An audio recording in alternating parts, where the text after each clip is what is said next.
తెలంగాణ రాష్ట్రంలో ఒక అరుదైన ఎమ్మెల్యే సార్, ఒక అరుదైన డాక్టర్, ఒక మంచి పొజిషన్ ఇచ్చిపెట్టుకొని రోజు మీరు ఏసీ రూమ్లో కూర్చోండి, ఏసీ గదుల్లో ఉండి ఇట్లా మీరు పోయి ఒక కార్పొరేట్ హాస్పిటల్ పోతే మీకు గంటకు 2 లక్షల నుంచి 3 లక్షలు ఇచ్చి మీ అపాయింట్మెంట్ కోసం వేసే ఒక మంచి ఉన్నతమైన వృత్తిని వదిలి ఈ రాజకీయాలకు వారసత్వ పరంగా వచ్చిండ్రా? ఏం సాధిద్దామని వచ్చింది సార్? ఇంతమంది అన్నారండి, అన్నీ వదిలేసుకోండి. కాదు,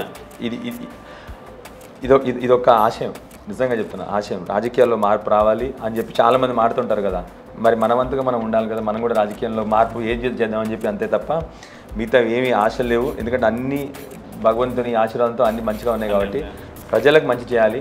దురదృష్టం కొద్దీ ఈ కాంగ్రెస్ గవర్నమెంట్ వచ్చింది, లేకపోతే ఈ 5 సంవత్సరాలు మంచి చేసి హాయిగా మళ్ళీ నేను ప్రాక్టీస్ పోయాను. కానీ దురదృష్టం కొద్దీ ఈ మంచి చెడు ప్రభుత్వం వచ్చింది కాబట్టి ఉండి కొట్లాడి మళ్ళీ 100% నా ప్రజలకు అన్నీ అయ్యేటట్టు చూసుకొని మంచి చేసేదాకా రాజకీయాల్లోనే ఉంటారా? చిన్న విషయం చెప్తారు రవీంద్ర అన్న, మీరు అడిగిన ప్రశ్న చాలా మంచి ప్రశ్న. నేను గత 15-20 సంవత్సరాల నుంచి కూడా మా కాన్స్టిట్యున్సీ ప్రజలకి, మీరు వినుంటారో వినలేదో, ఎన్ని క్యాంపులు చేసినా అంటే లెక్కలేని క్యాంపులు. మా కాన్స్టిట్యున్సీ ప్రజలకి ఆరోగ్యం విధంగా నేను ఎన్ని చేయగలిగానో అన్నీ చేసినాను. ఉద్యోగంలో కొద్ది చేయగలిగిన, ఉద్యోగంలో కూడా కొన్ని చేసినాను, కొన్ని జాబ్స్ ఇప్పించినాను, అంతమంది అన్నీ చేసినాను.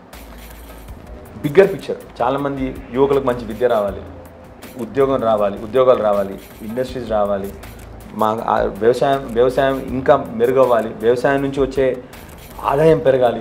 ఇలాంటివన్నీ డాక్టర్ గారు నేను చేయలేకపోయాను, నిజంగా చెప్తాను. సరేనా? రైట్, అది కూడా నెరవేర్చుకుందాము. మన రాష్ట్రం ఇంత అభివృద్ధి చెందుతుంది, ఇంకా కేసీఆర్ గారి నాయకత్వంలో ఇంకా అభివృద్ధి చెందాలి.